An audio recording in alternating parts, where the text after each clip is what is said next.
Assalamualaikum warahmatullahi taala wabarakatuh. Selamat berjumpa kembali sahabat dengan saya Sniper Ngesot. Salam shot ngorsot.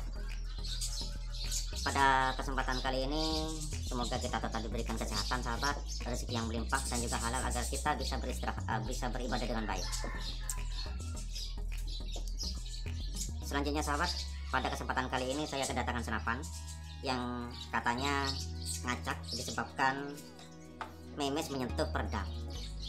Ini banyak terjadi sahabat, terutama bagi senapan yang baru memasang peredam atau mengganti peredam, sering ngacak karena peredamnya tidak sentra atau tidak lurus dengan larasnya.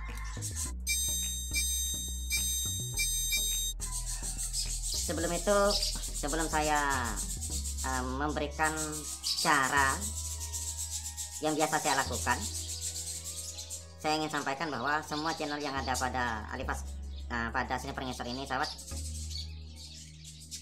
bukan niat menggurui, tapi sekedar bagi pengalaman dan juga bagi informasi, bisa berangkat dari pengalaman saya atau memang saya dapatkan dari teman-teman budirer lainnya. Baik sahabat, kita langsung saja. Apabila ngacak sahabat, banyak faktor yang mempengaruhi, bukan hanya gara-gara peredam, tapi kadang-kadang gara-gara peredam. Sebelum kita memfitnah bahwa penyebab ngacaknya senapan kita gara-gara peredam, maka langkah lebih baiknya langkah pertama adalah kita tes dulu senapan kita tanpa peredam. Kalau umpamanya dengan peredam, dengan tanpa peredam, senapan kita cross pada target, maka berarti penyebabnya bisa saja peredam. Maka kita coba peredam. Ketika sudah dipasang peredamnya ternyata ngacak, oh berarti memang peredamnya yang bermasalah. Karena tadi sebelum menggunakan peredam ternyata normal, ketika menggunakan peredam ternyata ngacak, oh berarti peredamnya. Selanjutnya, langkah selanjutnya bagaimana? Maka kita tes dulu ngacaknya ke sebelah mana. Kadang-kadang sahabat ngacaknya itu jauh, sehingga ketika kita tembak itu larinya memes itu nggak kelihatan kemana, gara-gara jauhnya ngacakan itu. Baik. Dalam peredam ini sahabat, itu ada beberapa sekat. Biasanya ada 3 atau 2 sekat, ada yang 3 sekat dan sebagainya. Kadang-kadang kita nggak tahu di sekat bagian mana peredam ini tergesek. Oke, kan? Kita nggak tahu bagian mana tergeseknya kepada sekat itu. Maka kita buka sekatnya dulu, kita tes dulu sekatnya, kita buka. Memang ada cara sahabat dengan cara diteropong di belakang. Tapi kalau diteropong di belakang ini kita harus buka grinder sahabat, harus buka bagian bawahnya.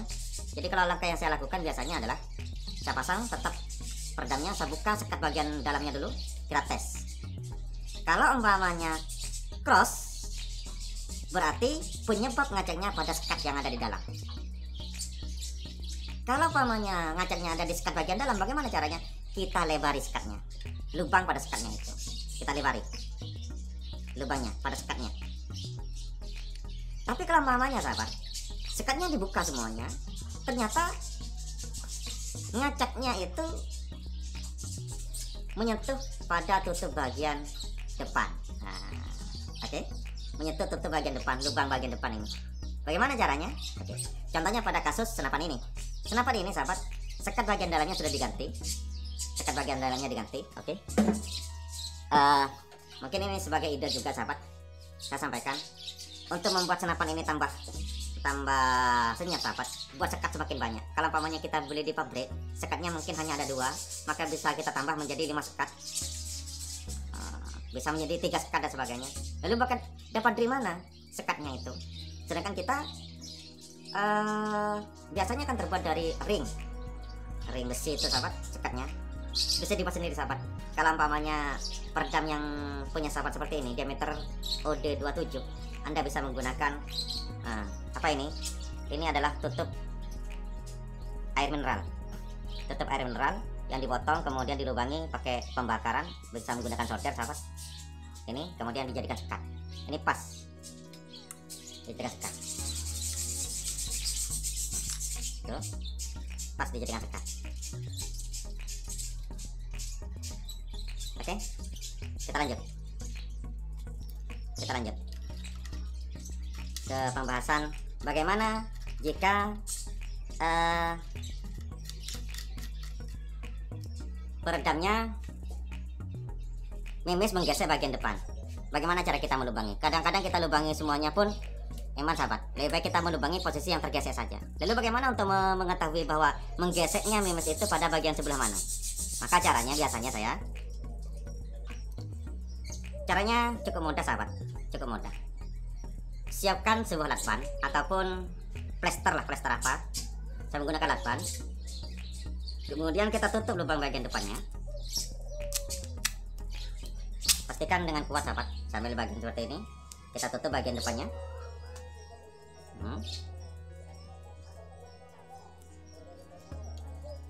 Setelah tertutup sahabat, kemudian kita tembak ya, tembak dulu, jangan terlalu banyak.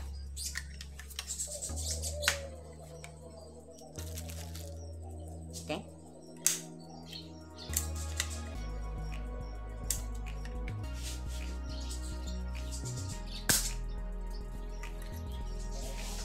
Setelah ditembak sahabat, kemudian perhatikan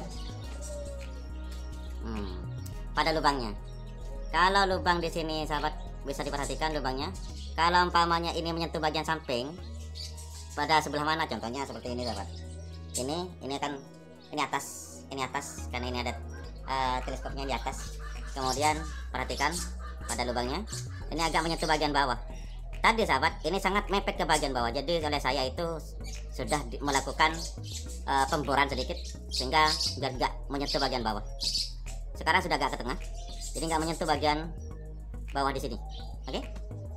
Jadi kalau umpamanya sudah diketahui lubangnya menyentuh bagian tepi bagian mana, maka kita ambil bor, kita kikis sedikit demi sedikit bagian posisi yang disentuh oleh memes. Setelah itu uji lagi. Nah, cukup mudah kan? Mudah, gak usah ribut-ribut gara-gara peredam, apalagi pas harus beli peredam yang baru lagi. Gak perlu sahabat, kita cukup menggunakan cara seperti ini.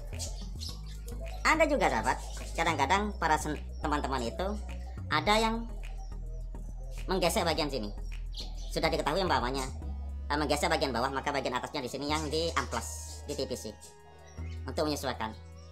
Kalau menurut saya sahabat, itu pun bisa juga, asalkan memang peredam ini nggak mau diganti ke senapan lain. Tapi kalau umpamanya mau diganti sahabat, nggak perlu lah, jangan sampai merubah posisi di sini. Karena kalau umpamanya dirubah posisinya di sini ini sahabat, nggak bisa dipindah ke senapan lain nanti. Oke? Terima kasih. Mungkin itu saja trik sederhana yang bisa saya bagikan hari ini. Kurang lebihnya mohon maaf. Lagi-lagi saya sampaikan bahwa saya tidak punya niatan untuk menggurui, hanya sekedar memberikan tutorial ataupun pengalaman saya pribadi. Assalamualaikum warahmatullahi wabarakatuh.